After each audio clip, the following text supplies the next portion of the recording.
নমস্কার বন্ধুরা। তো আজকে কিন্তু নিয়ে এসেছি দারুণ স্বাদের মুচমুচে বাঁধাকপির পকোড়ার রেসিপি। এই শীতের সন্ধ্যায় বা চায়ের সাথে খেতে কিন্তু দারুণ লাগে। তো চলো বন্ধুরা দেখে নিই কিভাবে বানালাম এই মুচমুচে বাঁধাকপির পকোড়া।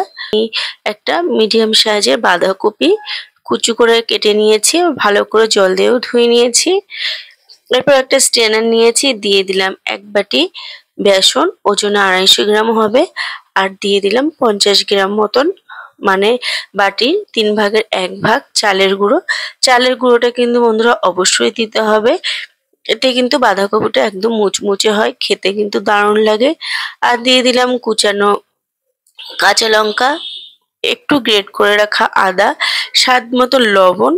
আর এখানে দিয়ে দিলাম 1 চামচ হলুদ গুঁড়ো, আর দিয়ে দিলাম 1 চামচ জিরের গুঁড়ো, 1 চামচ গরম মশলা গুঁড়ো, আর 1 চামচ ধনে গুঁড়ো, আর দিয়ে দিলাম হাফ চামচ মতন হিং।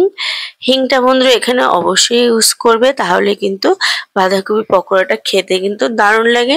তারপরে সমস্ত উপকরণগুলোকে শুকনো ভাবে ভালো করে মিশিয়ে নেব। প্রথমে কিন্তু আমি একটুও জল অ্যাড করব না, এতে কিন্তু বাঁধাকপি পকোড়াটা মুচমুচে হবে না। তো সমস্ত উপকরণগুলো মিশিয়ে নিয়েছি, তারপর অল্প একটু জল দিয়ে ভালোভাবে বাঁধাকপিটা মেখে নিয়েছি।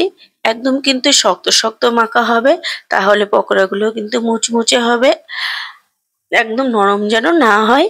তো তোমরা দেখেই কিন্তু বুঝতে পারছো ব্যাটারটা কেমন হবে। এরপর আমি একটা কড়াইতে সর্ষের তেল গরম করে নিয়েছিলাম, তোমরা চাইলে এখানে সাদা তেলও ব্যবহার করতে পারো। তারপর দিয়ে দিলাম পকোড়াগুলো। দেখো পকোড়াগুলো কিন্তু নিচ থেকে ব্রাউন হতে শুরু করেছে। এরপর হালকা হাতে একদম উল্টে পাল্টে লালচে করে ভেজে নেব। পকোড়াগুলো কিন্তু একদম মিডিয়াম ফ্লেমে ভাজতে হবে, এতে ভিতর থেকেও দারুণভাবে রান্না হয়ে যাবে, আর ভিতর থেকে কাঁচা ভাবটা কিন্তু থাকবে না। তো এরকম ভাবে আমি পকোড়াগুলো লালচে করে ভেজে নিয়েছি, এবার নামিয়ে নিলাম। একই রকম ভাবেই আমি বাদ বাকি পকোড়াগুলো তেলের মধ্যে দিয়ে দিলাম। এগুলোও নিচ থেকে ব্রাউন হতে শুরু করেছে, উল্টে পাল্টে একদম লালচে করে ভেজে নেব। তো এগুলোও কিন্তু ভাজা হয়ে গেছে, এবার এগুলোকেও আমি নামিয়ে নিলাম। তো বন্ধুরা এটা তোমরা সন্ধ্যাবেলায় বানিয়ে দেখতে পারো, এমনকি ডাল ভাতেও কিন্তু তোমরা খেতে পারো, দারুণ লাগে।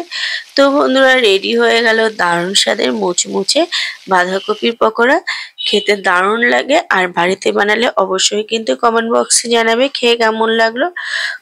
এরপর দিয়ে দিলাম অল্প একটু সন্ধব লবণ। সন্ধব লবণটা মাখিয়ে খেলে পকোড়াগুলো কিন্তু আরো টেস্ট বেড়ে যায়।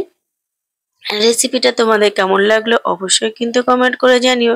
আজ এই পর্যন্তই, আবারও হাজির হব অন্য কোনো রেসিপির সাথে। সবাই ভালো থেকো, সুস্থ থেকো।